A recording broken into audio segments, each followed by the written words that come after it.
surrounded by ellies at one stage, but for the most part, Viam and I were sitting at the side of the dam that the ellies didn't really know we were there for the most part, and they were on the opposite side of the water, so we were able to watch them doing things that were absolutely fantastic. But it's been a great week. It started off with last week's Fireside chat or front seat chat. Brent was here. Brent is now on leave. Scott's come back. So there's that little bit of a crossover, but there's also been some very exciting things that have happened this week. Some firsts for WildEarth on our current series, on our current broadcasts that we've started back in November. And everybody, I don't think there's a viewer that started back in November and who's joined us subsequently who hasn't given up on the hope that one day we're going to find a cheetah. And it wasn't only that wonderful moment when Scott was able to get to the cheetah over on Arathusa, but luckily he came back this way in the afternoon. Now, it's very, very interesting in that I was sent photographs, and photographs seem to indicate that he's a highly nomadic individual that has come up from the southern Sabi Sands, from the Sabi area, which is way down south below the Sand River. And it's quite remarkable how much distance this cat has travelled, if it is the same cat. I have a feeling it is. He does have a very distinctive eye pattern. We saw a lot of the side of his face, because there were times when he was side onto us for the most part. Maybe avoiding eye contact, I don't know. But those very distinctive side stripe and spot patterns on his face, as well as a very distinctive scar on his nose, and that's something that we're going to be looking out for in the future. There is a Facebook page, the Cheetahs of the Sabi Sand, and much like the leopard and the lion of the Sabi Sand, it'd be nice to maybe try and keep track of him through other rangers' posts and other rangers' photographs, and I'm going to certainly try and find I took some photos. I'm going to see if there are any photos that I took that maybe highlight some of the features of his face. I'm sure Scott also took some photos. And now here, Jigger just pulling in, so Scotty's going to be joining us shortly. We're going to do a little bit of a recap of the week, and then shortly after that we're going to be going to some questions that you might send in. It's not like the drive where we're talking about the animals that we're seeing.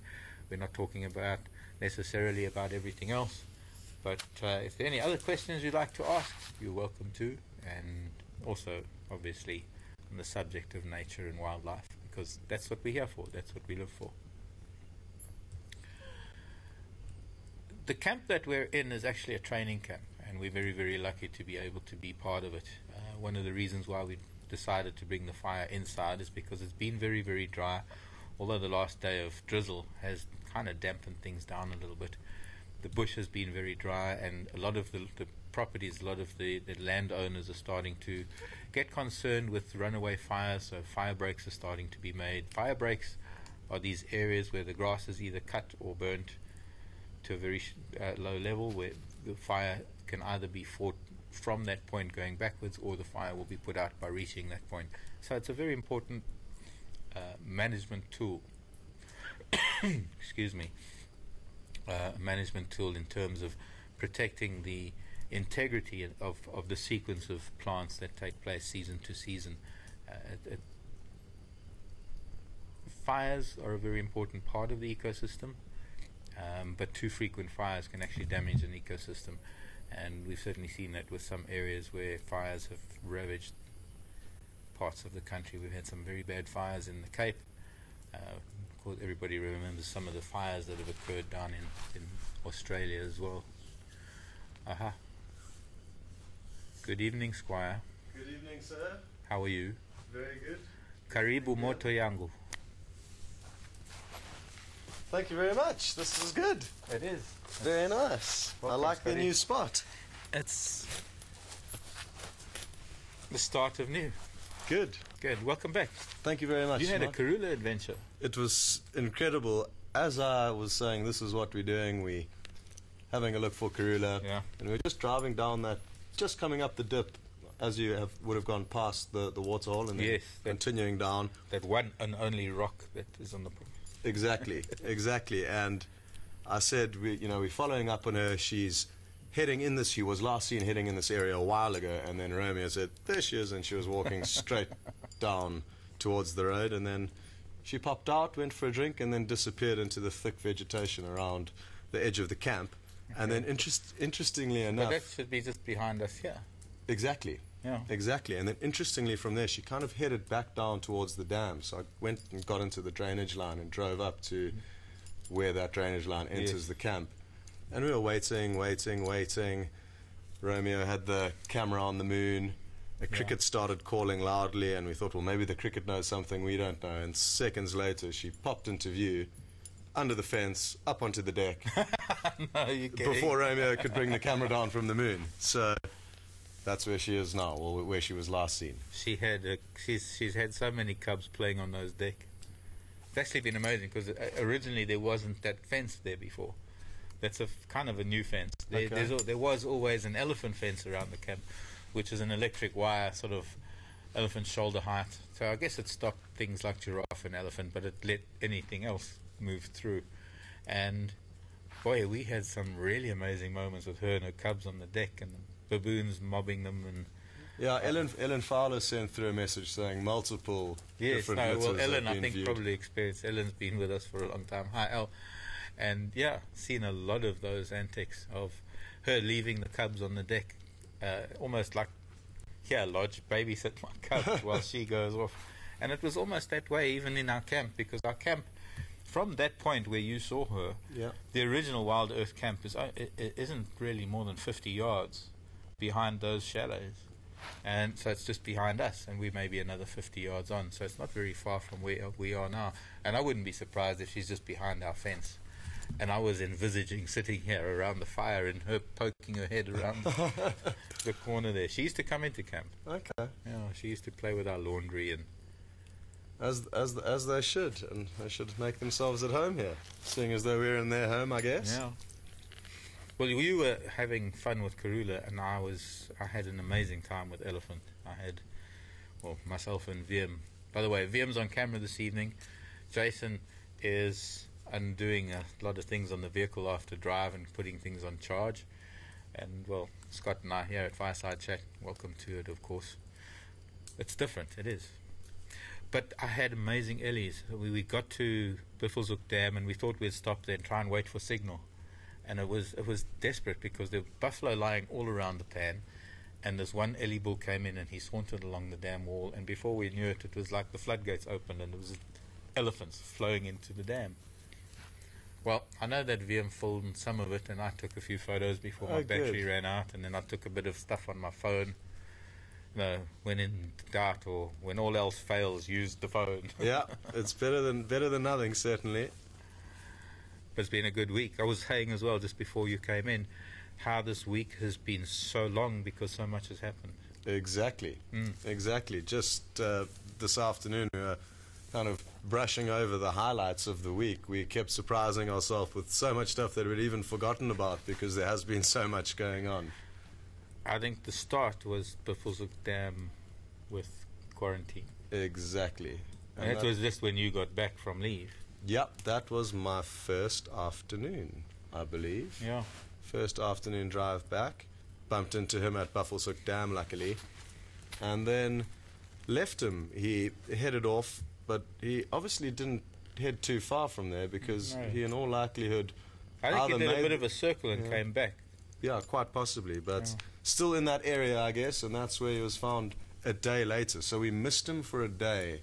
Somehow nobody went to Buffelshoek Dam for a whole day, but then the following day he was found, and that's when you had some great sightings of him in the morning and the afternoon.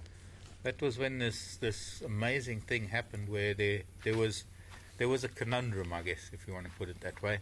There was a new arrival, not only the fact that there was the quarantine male that had and I won't even suggest that he made the kill, but there was quarantine male, there was the remains of a nyala, and we'll get to the remains in a little bit, and there was a new arrival at the dam, which was a crocodile.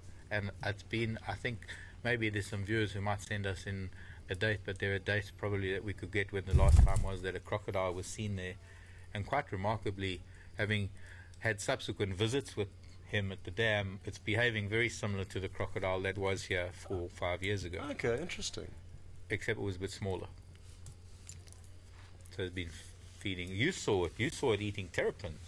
Yeah, interestingly enough, myself and Nikki went out between drives to go and have a look at Quarantine and the Nyala and, of course, the new crocodile, because I love crocodiles and have been dying to see one. So we headed out between drives, and he munched down 3 terrapins within a space of 15 minutes, which was quite incredible. I've actually got a photograph of some elephants were drinking very close to where he caught one of these terrapins, and he's swimming away with this terrapin in its mouth with a baby elephant looking at it in disgust. No. Yeah.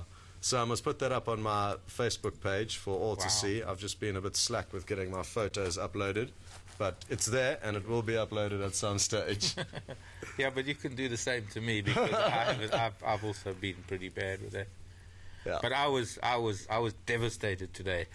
As you know, it's a new camera, so I'm still learning, and I've got to learn that when the battery level still shows 3/4, that it's nearly empty. Aha. Because suddenly there were 50, 60 elephants around Buffelshoek Dam, and I had no battery power. I couldn't do a thing about it. Oh, no. And what I could maybe get was a little bit on my phone. But it was, one of those things. But there was also wonderful moments with Quarantine and this kill at Buffelshoek Dam with the hyena. Did you get any of that? Photographically, no. Photographically, the viewers got far better screenshots than I managed to take photographs. So well done to you. I didn't get much, but we did have those moments where he acquiesced. He just let the hyena, and this was a really raggedy hyena. And did you see her with like the half ear, no tail, and no tail? Yeah. That's a hyena that's been there and done it. Yeah. But she had the kill, and she was, and he was just backing off. He was sort of just, okay, have at it. But he hissed a few times, and it was almost like I could see the intent in his eyes. He was dying to just reach up and just do that. But I think she was too old. I think if it was a youngster, he probably would have. Yeah, no, she, I think, commanded respect after all the battles she's been in, it appeared. Okay, so then after that, what was your best bump for the week? Well, yeah, that sighting was incredible. I guess the next major highlight was seeing the cheetah. Yeah, well, I was hoping you were going to say that. And it's been since the beginning of November that various people have been here filming, not myself and Marc personally, but from the beginning of November there's been a broadcast going from here, and that basically leads us up to 5 months till today, and it was the first cheetah we saw yesterday. Yeah. So, and we got really lucky. We saw a great sighting of it in the morning, of it feeding on a duiker and then moving off for a while, so I got to see it feeding and on the move, and then lo and behold, it popped up right on our front doorstep here at the Quarantine clearings. And that's when you got to enjoy the afternoon. But I think also one of the amazing things was that we both got to be there at the same time. And we managed to sort of swap over cameras, and those are unique moments of we're forever just seeing the animals, and people forget the perspective of what it is like for us to be, and I think that kind of gives it to the 100%. viewers. Being able to show the other vehicle with a sighting, to show what it's like for us to be sitting in a sighting, because you don't really get much of a perspective just from the camera's angle, because you don't. As soon as the camera starts zooming in, you lose the perspective from the vehicle. You have no idea of where you are in relation to the vehicle. But we did keep out a distance from that little boy, and did pay off. We spent a lot of time with him. Yeah. Nobody knows. And having lots of elephants around is something that you must be loving, because they come and go, and there can be periods where we won't see elephants on this property for a few days, maybe even a week, or the odd one or two. I think it's coming too, but I've had some incredible moments these last few days, and yes, I think as some viewers have put it, in my element. But speaking of my element, you had some baby hyena moments. Oh, those hyena are too good, and it's incredible how fortunate we are that they've stayed in that den site for a considerable length of time now. They have. It's quite extended, yeah. Yeah, so let's hope they stay there, but they are known to move. But for now, we're very happy that they're still there. And those cubs are incredibly inquisitive, and now even more so than before. The other day when I arrived, I couldn't park in the usual spot relatively close to the den site because the mother was lying there. I've noticed that a few times now. Yeah. I think that maybe she's doing it so we don't park. And I stopped the car there for kind of double the distance I usually am from the entrance to the den, and the cubs all came running up and playing around, and interestingly they were playing quite aggressively with one another, and I guess that is important for them even from a very young age, because they do have such an intense hierarchical system that they do start competing for hierarchy even from very, very small. So interesting to witness that and enjoy the action of those youngsters playing around. I think it also teaches them restraint. I think it teaches them how far they can go with individuals. That is different to how far they need to go when they're killing or hunting, that sort of thing. I think that's also important. But yeah, it's like I think any kids, that games get too far, and they have to get too far. Games have to get to be where somebody gets hurt, because how do they know where their limits are? Exactly. And wonderful aspects of survival. Anyway, I think we should take one or two questions. That's a good idea, Mark. I think we've covered the main highlights I don't think so. of the week. Well, a few that come to mind, but there have been so many. The Janet, even though it was a glimpse, was one. Some interesting nocturnal sightings. You had a great sighting of the owl last night. But what was so amazing about that was it was at that moment of sign-off, and I had no idea what the owl's intention was, but I just saw a little bit of movement from it, and I said, and now it's time to fly away. And it flew away, and we closed, and it was beautiful. Did you call it? I didn't realize. Think so. I don't know. It might have been in my head, but maybe Nikki remembers. I don't know. But in my head it was, and it's now time, and it flew, and it was the end of drive. It was wonderful. Until 5 seconds later, as I started the vehicle, Mvula appeared in front of me. So what was I to do? Say sorry to the guests or the viewers the next day. We saw Mvula. They wouldn't have been. Sorry.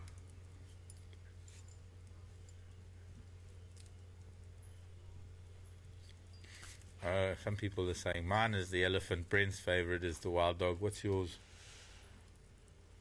I guess the leopard have probably won me over. I've always liked to try and say I don't have a specific favorite, and I'm not sure why I have this stance. A lot depends on the situation unfolding.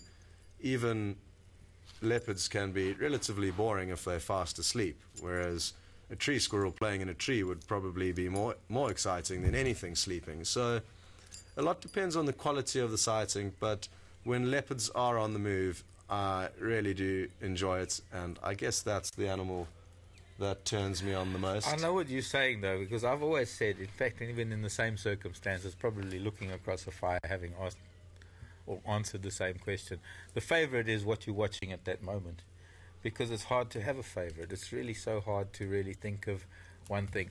I have that affinity with elephants. I have that spiritual connection with elephants, so yes, they are my favorite. But if I'm with wasps, even, I can make it sound like wasps are the most amazing creatures on the planet. Exactly. And I've seen Mark get extremely excited when I arrive with some creepy crawly that I don't have a clue what it is, and I come up to Mark and he jumps for joy and knows exactly what it is. So even insects get you going. But yeah, that's what it's about. It's nature. It's just this all surprising, wonderful world out there that has so many different facets to it. It's this gem of knowledge. Okay, questions, I think, because in Ohio, Tess. Hi, Tess. How have we gained so much knowledge? Experience, or have we had formal training? Well, I'll start. Evening, Tess, and that's a good question. I guess my wildlife knowledge started when I was quite young. I was fortunate enough to have parents that took me to various nature reserves within South Africa. Therefore, from a young age, I maybe wasn't being trained, but I was being immersed in wilderness, and that opened up the option for me to fall in love with it, which I did. And also having pets growing up and friends who had farms and areas of open space that allowed us freedom to go out and explore and play helped. But in terms of actual training, I did a 6-month training course at a camp in the southern Sabi Sands, And I was very fortunate. The course was intimate. There was only 6 of us on the course, and we had a great trainer who hopefully may be coming in to the WildEarth team temporarily for little stints, and he's an incredibly knowledgeable individual, so he might be coming in to do a few new things or help out when some of us are on leave. And just did that 6-month training course to get the official qualifications that are required to be able to legally guide within South Africa and for lodges within the country. And after the training course, obviously Marc would be the first person to say you keep learning on a daily basis from fellow guides, trackers, people that know the industry well. There's a hyena calling. Yeah. Let's keep quiet for a second and see if it doesn't call again.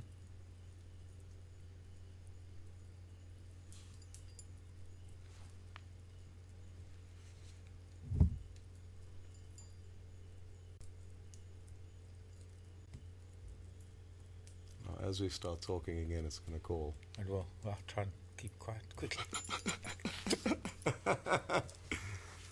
Anyway, there was a hyena that called, probably on quarantine, I'd guess. Or I've got only one here, so my stereophonic reception is hindered. Okay, put it mildly.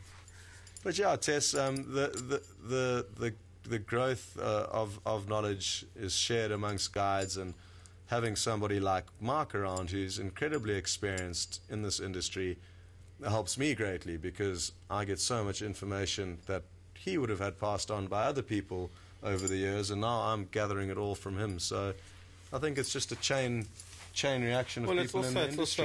It's also a mutual learning experience, because we've had different experiences. So there's as much as I can learn from you as you can learn from me. Thanks for the kind words, but it's as much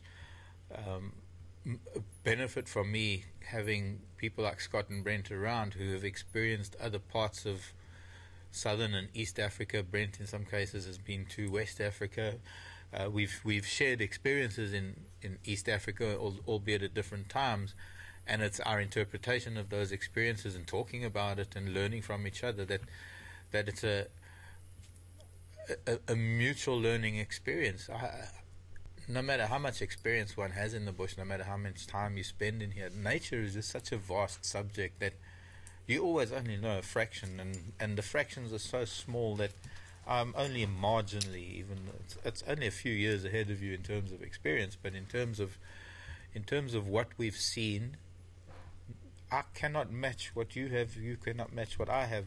That's the nature of the experiences that we have on the drives, the cheetah that we saw, the Karoo incident this evening. Everything that we watch is a one-off. It's never to be repeated. And because it's a learning curve of knowledge that is never ending. It's constantly expanding. We get asked so many times, we get asked questions about animal behavior. What's an animal going to do? What's it thinking? And we can never answer. No matter how much time we spend watching them, we can never answer those questions. We'll always be surprised by them. I think so. Exactly. That's why we're here. Yeah. Tess, indeed. Wonderful question, Tess, actually.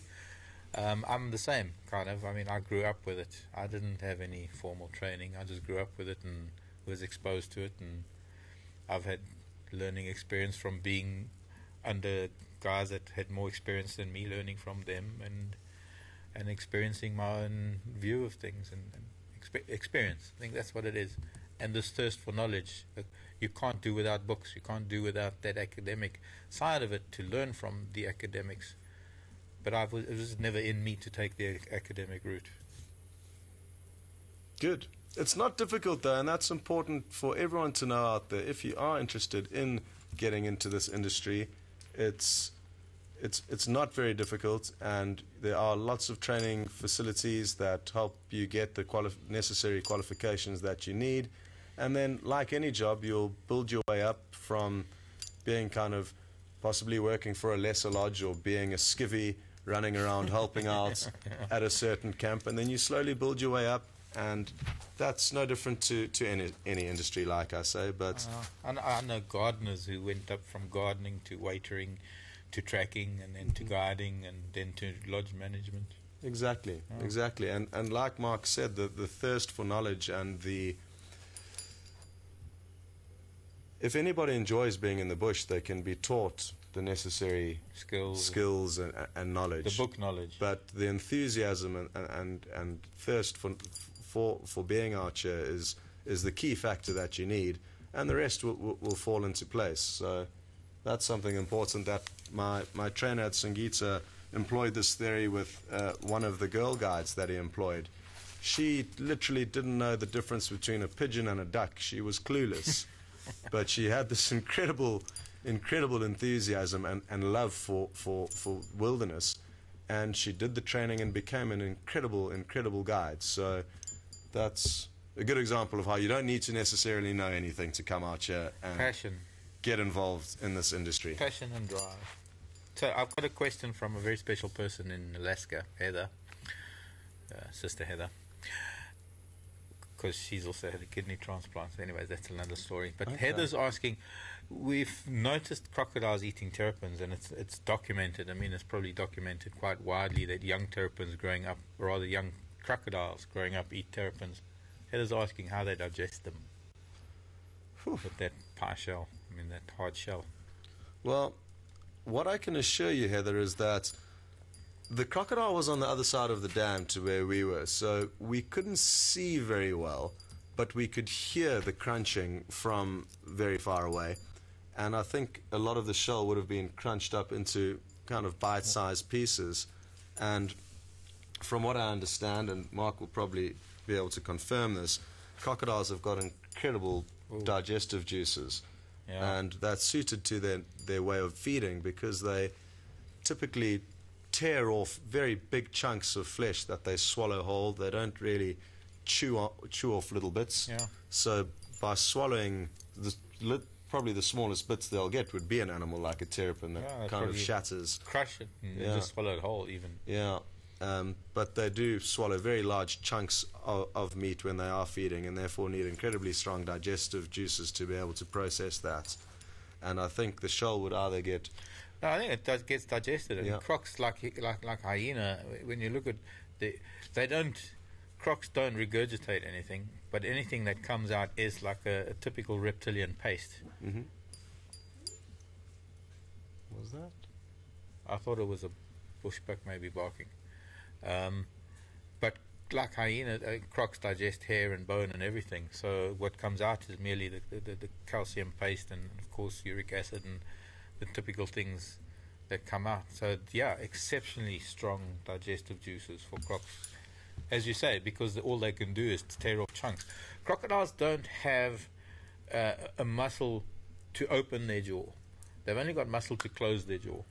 That's why it's so easy to prop a crocodile or an alligator's mouth open with a stick, because it doesn't have the ability to actually, with muscle, with like the masseter muscles of a hyena or something, to open. It uses gravity to open, but it's got that incredible force to close. Mm-hmm. And so there isn't even an option of chewing. They can crunch, so they can. And I suppose a terrapin shell would be crunched, and then the entire thing gets digested. Yeah.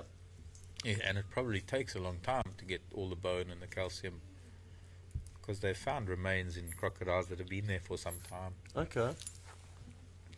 But a very interesting question. Yeah.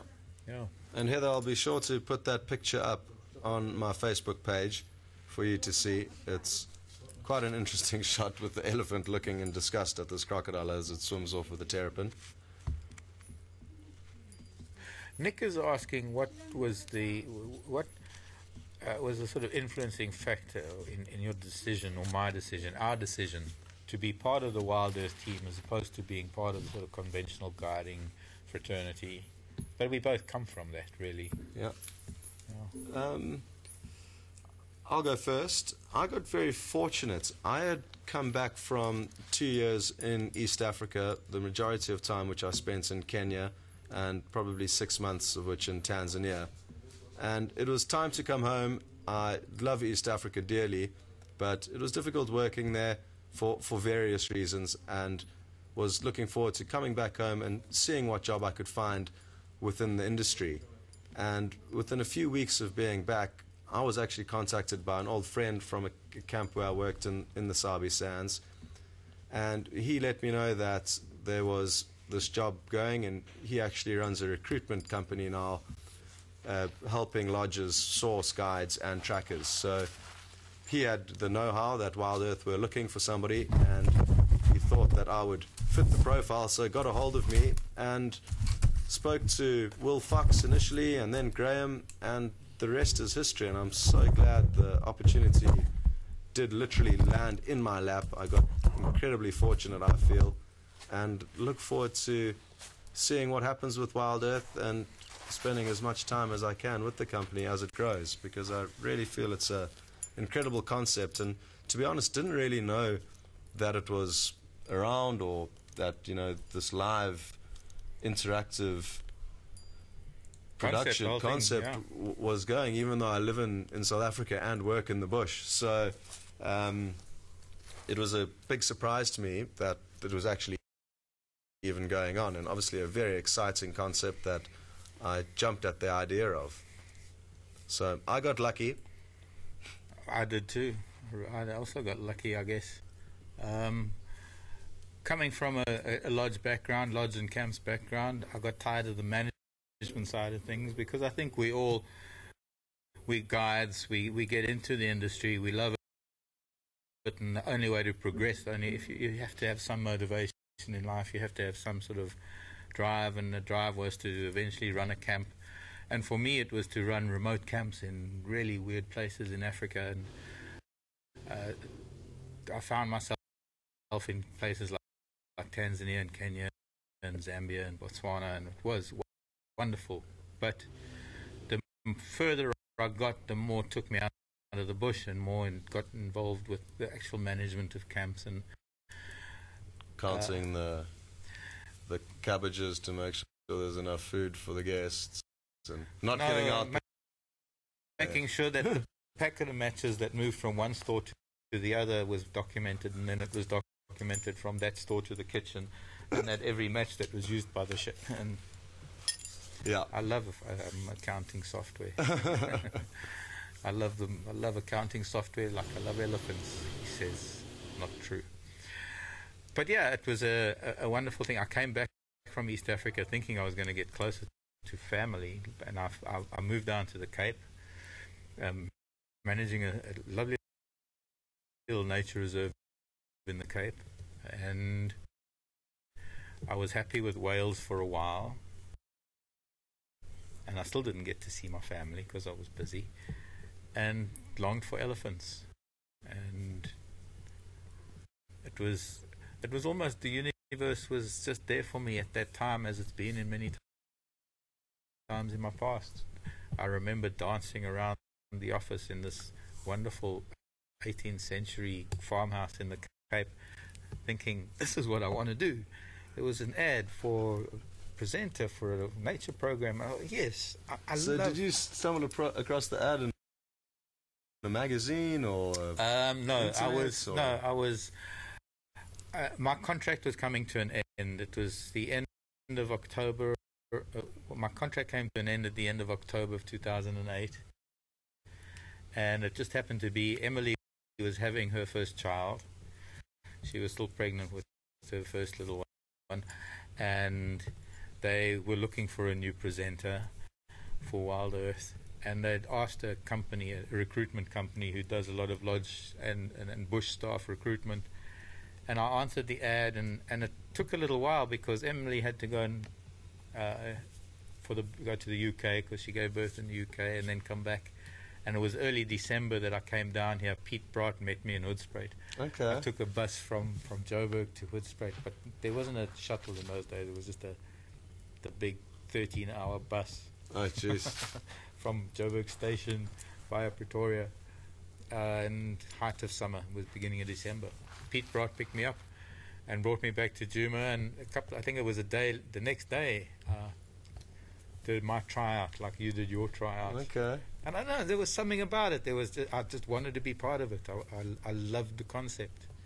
It was different. It was my way to not be pressurized into being part of that lodge. I can't go back to guiding with lodges. I'm too old for that. To fit in with those young guys that are riding around in their landies now. They have their clique. no, I won't even say age, but I'm a little bit too old for that, and I didn't want to go into management. But this was a way for me to reach you. This was a loophole. This was the loophole. This was that caveat. This was that little crack in the space-time continuum that allowed me to fall into, to be able to be a part of this and to be able to talk to you and do what I do. Good.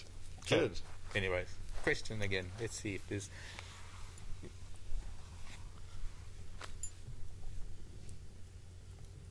Does my back hurt if I do not wear shoes? No.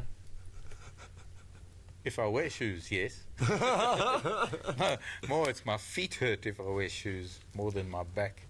No, my feet, my legs, I get very, very sore. I remember the odd time when I've been in the city and I've had shoes on because I had to pound pavement for a while to go to bank and to do city things. I can't walk the next day because I've had to walk on concrete and had shoes on and things. 21st century problems you're having to deal with here, hey Mark? Shoes. Okay, so this is not from me, this is from my little ear. Okay. Or actually it's from Jennifer. I thought it might have been from Final Control. How much time do you spend on your hair in the morning? I don't spend much time on my hair at all, Jennifer. No, I have to vouch for that. Scott wakes up like that. I wake up and have a quick shower. We don't have mirrors in our rooms, so we don't spend too much time on the hair. But it does vary over the days, like everyone's hair, I guess. And I suppose I fuss more about my hair than you do. Yeah, I think that's fair to say. But you've got more of it than me. There. That's why I don't take my hat off, because my head will burn, because there's nothing on top anymore. But what I will tell you, Jennifer, a little trick of mine, is that I use moisturizing cream as gel, if that makes any sense. So I'll squirt some moisturizing cream, I've got very dry skin, onto my hands, rub it on my face, rub some in my hair, and then off I go. So it's kind of set for the drive. So yeah, that's the only secret I've got for you, Jennifer. It's moisturizing cream that holds it all together. Does it stick up after your hat? No, it's because it's moisturizing cream, so it's quite soft. It doesn't make it prickly. No. Okay.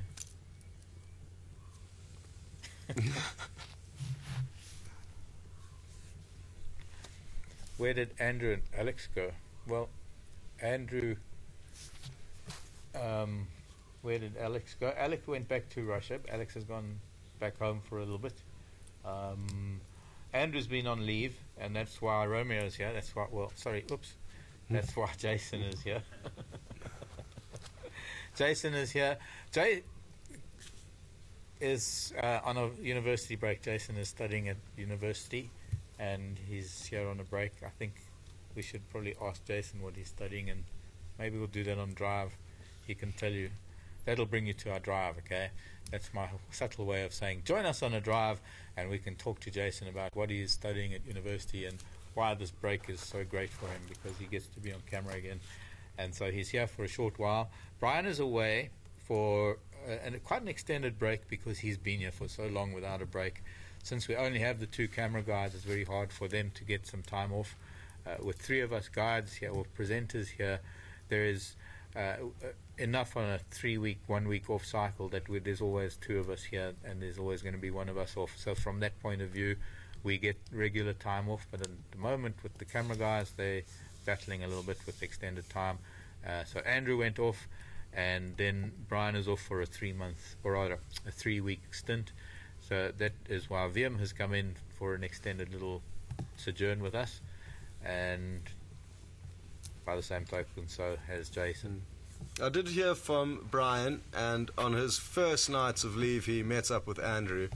And a little bit of history, Andrew and Brian both worked on a WildEarth production in the Kalahari together, filming meerkats. So they've got a great friendship from their time where they spent in the Kalahari. And Brian did meet up with Andrew on his first nights of leave. No, not surprised. And they're having a great time in Johannesburg. So they're all well. And how incredible is it? I did mention briefly on Drive this evening that Alex, all the way in Russia, is still helping tweak things and get those broadcasts to you guys. an incredibly on a Sunday as well. Yeah, an incredibly knowledgeable and hardworking individual, and it's just absolutely mind-boggling that he can be all the way in Russia fixing problems on the ground here. So, and it's also, it would have been Sunday night for Alex. Yeah.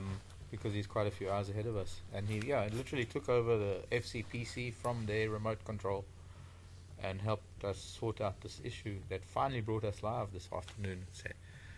Sadly lost an hour or two, but well, we'll make it up to you this week. Promise. Promise. Exactly. We actually should have had some more coals going because we've got to cook some food on this fire soon. Our dinner depends on Let's it. see what I can do here. Should I put this other one on?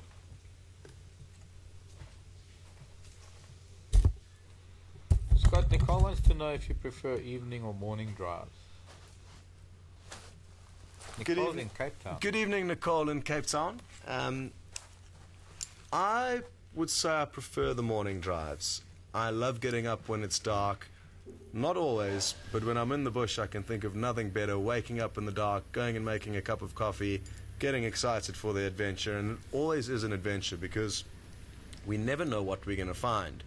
And more so than the afternoon, we can expect to find tracks of animals on the roads, especially of the predators that we need to spend time looking for and tracking down, which is something I love dearly. The art of tracking is one that is hugely rewarding and hugely difficult, but when you do get it right, it's an incredibly great feeling to find these animals, especially if you are on foot coming across lion or leopard and seeing them on your own 2 feet as opposed to in the vehicle really is a rush.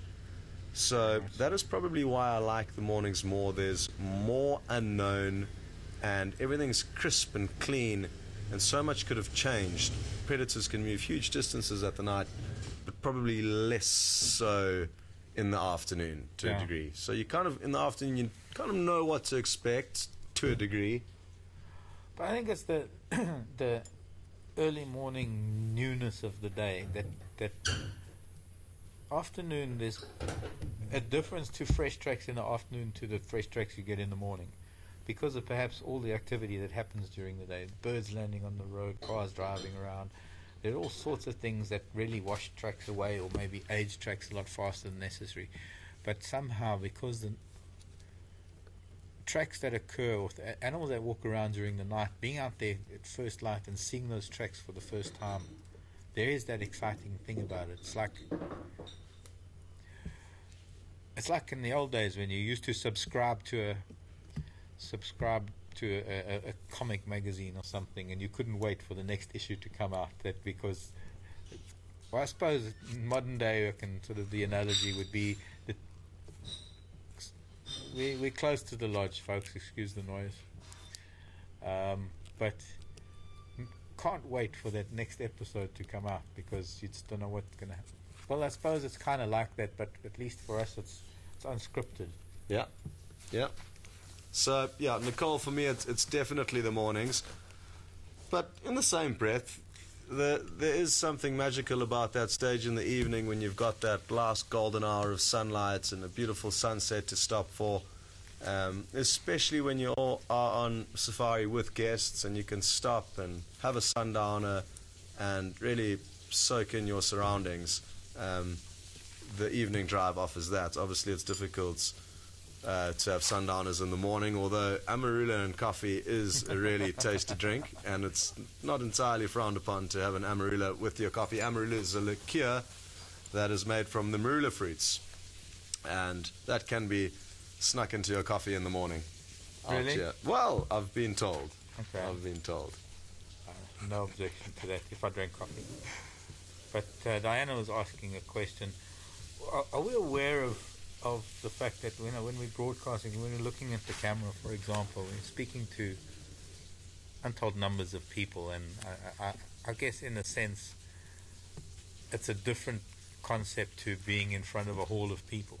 I think what she's asking is, have we ever thought of it? Have we ever thought of addressing a crowd? I personally like to try and numb the fact that there's lots of people watching. Really? Yeah.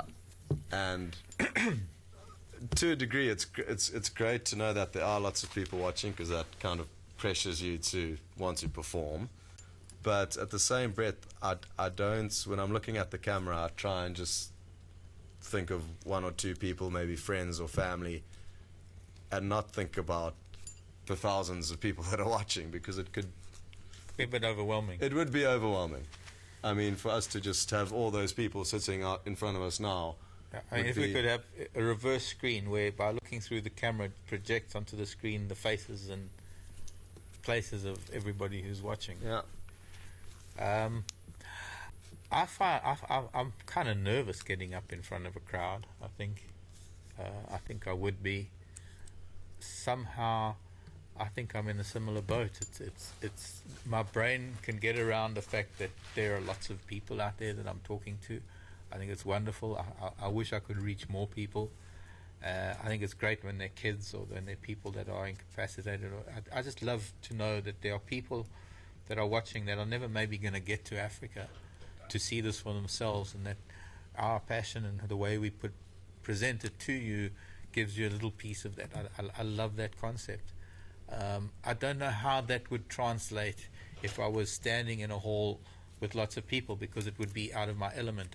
I wouldn't be in the bush. Mm-hmm. I think if I could fill up quarantine within a stadium, or not a stadium, but if I had people standing on quarantine around me, didn't matter how many, maybe then it would happen. But I think for me to be in a city and be in a hall and be that would be a lot of pressure. Yeah.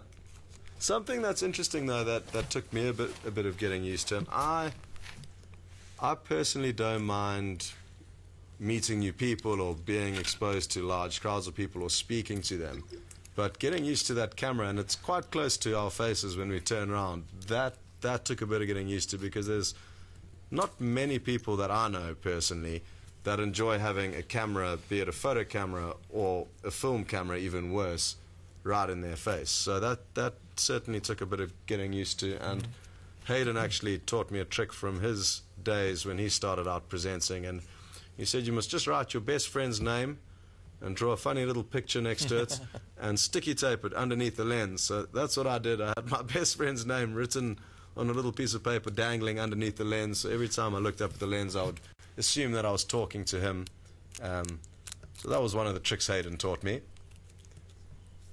Yeah, that's, I suppose, similar to what I think.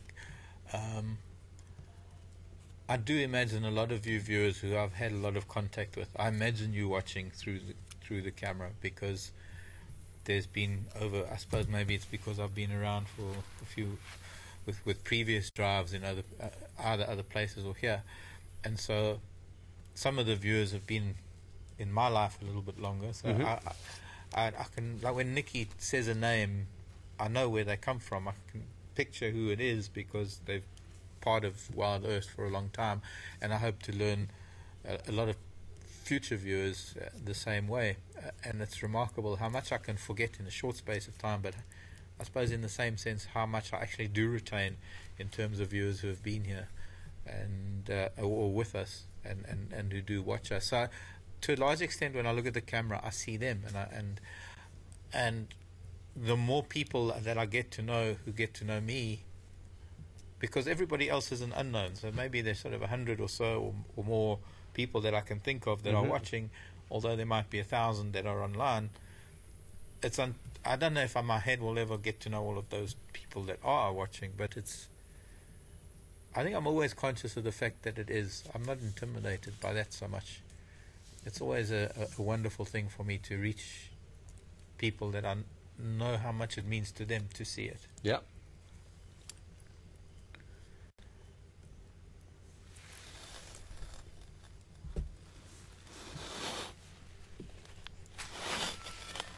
Few people were saying how amazing it was last week on the jigger. Now, I don't know, you heard a little bit about it with Brent and I and towing the jigger. I did hear about that. It sounded like good fun. It was, and I was actually thinking of doing it again one of these days. A forced breakdown. No, I was thinking more in terms, because we've got so much time afterwards that is dark now, that we could actually do a combined night drive we meet up somewhere and instead of coming back to make a fire, we just carry on, let's say with Wendy, for example. Camera person can draw straws to see who brings the other vehicle back and who stays on board. And then I'll hop in the front seat with you, and then we just see what happens. Yeah. That I'll sounds do some good. spotting. Or not really. I thought of maybe sort of front tracker seat, but then it's better maybe on the dash or on the front seat so we can converse. Yeah. And we do pretty much the same thing. We have the exact same banter, except you driving and I'm sitting and I'm spotting, and we see what we can find. Might be an idea. Maybe we can look into that. We'll try to find all sorts of different things to do. I would personally love that. Something that can be not frustrating, but something that always niggles me when I'm on drive is that I can hear the director giving Marc questions.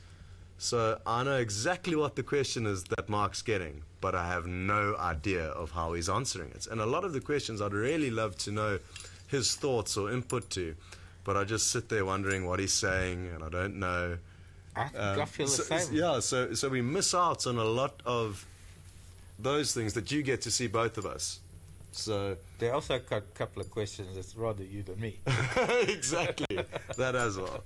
But it's a great idea, Marc, and we should definitely mix it up a little bit, especially now with it being dark for so long. We can help one another by having to drive and shine the spotlights and control the radios can be a little bit chaotic. Exactly, and also especially if we're in a sighting, because that does give us the ability to share with you a sighting from both of our perspectives at the same time, where, as you say, we can learn from each other's answers to the same question. Yeah. That would be a good idea. Maybe not so much just from a driving around point of view, but maybe if there is a sighting, like let's say, for example, we've got lion, or we've got something to watch after dark because they're still here on Juma, to hook up, and then to instead of, because we've got this extra hour of broadcast, instead of coming to the fire, maybe once or twice to do a drive around, like a night drive. But I think primarily to extend that drive and use that as a drive come front seat chat come new concept. Yes, let's do that. Sounds good. I look forward to fine-tuning this plan with you. Maybe try that.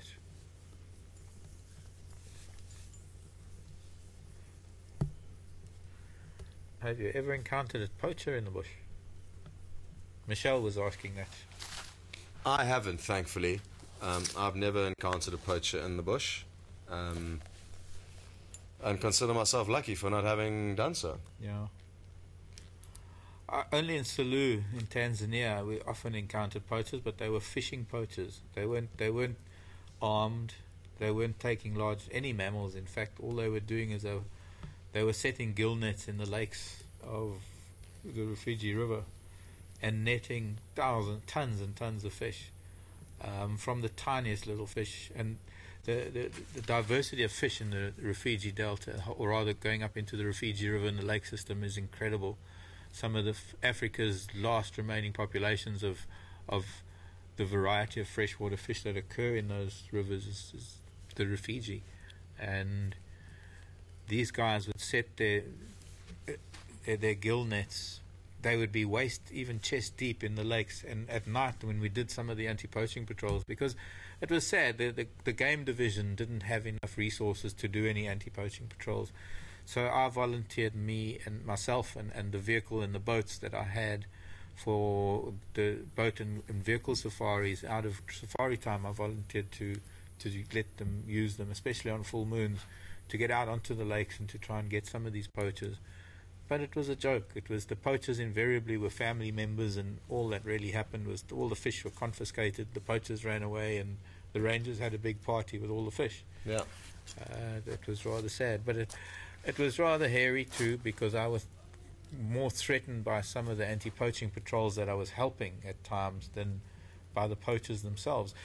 Incredibly, there's a population of crocodiles in those lakes and that river system in the Rufiji that are so specific, so Catholic in their fish diet, that the guys would be poaching fish and the crocs would leave them alone. That's incredible. At night, you sort of suddenly blast the lake with the spotlight, and you can see these guys setting their nets, and you can see on the edges of the nets just hundreds of eyes of crocs. Whoa, they have got some serious what was weird was just downriver where the village is, where the children and stock were. That's where the crocodile attacks were happening, but not in the reserve. Very, very strange. We've got time running out here at the moment. Yeah. Susie wants to know what's for dinner. Well, Susie, we actually should have started already, because one of our characteristic things to do, or one of our traditional things to do, is while we're chatting, we've got the meat on the fire. We kind of haven't got there this evening, but as soon as we finished, the grid goes on and the meat comes out, and we're going to be having some lamb chops and some boerewors, which is traditional sausage, and I guess whatever veg. We'll wrap some veg in the fire, and we'll see what we can do with the veg. I'm getting hungry and thirsty. So, Yeah. somebody wants to know what the necklace is. Oh, we'll do that on the drive, because you've got a bit of camera. It's a clay tablet, a little clay square with an elephant on it. Big surprise.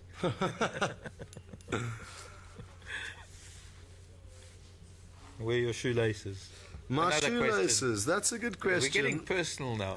And from my necklace to your I shoelaces. took my shoelaces off in order for me to be able to clean these shoes. I don't wear socks with them, so they do require to be cleaned fairly regularly. And I've still got them. They're right here in my room, but I just haven't put them back in. And it's more comfortable. And the reason being, it's more comfortable and it's more aerated if the laces aren't closing it. So those are really good old fellies. yeah, these are great. These are from Kenya. These are the business. These are called safari boots. They're very, very good felt skins. They don't make stitched soles anymore. Everything now is all molded into one, and your feet it's like putting your feet into a vacuum sealed, I don't know, foam covered, uncomfortable Prison. Oh, I love being there. So yeah, the laces are in the room. They're probably not going to go back in anytime soon. But I actually thought about putting them in the other day, but it's all good. I can run like this. I can run. So if I need to run up a tree because a buffalo is chasing me, I'm confident I'll be able to do it. I thought it's so that you can get out of them quicker as you run. But anyway, one more question for you, Scott. I think we're running out of time, but it's actually a very important one, and we've actually welcomed all the other guys that have come back, part of the team that we were way back in the summer, which was so long ago. It was 3 months ago, 2 months ago.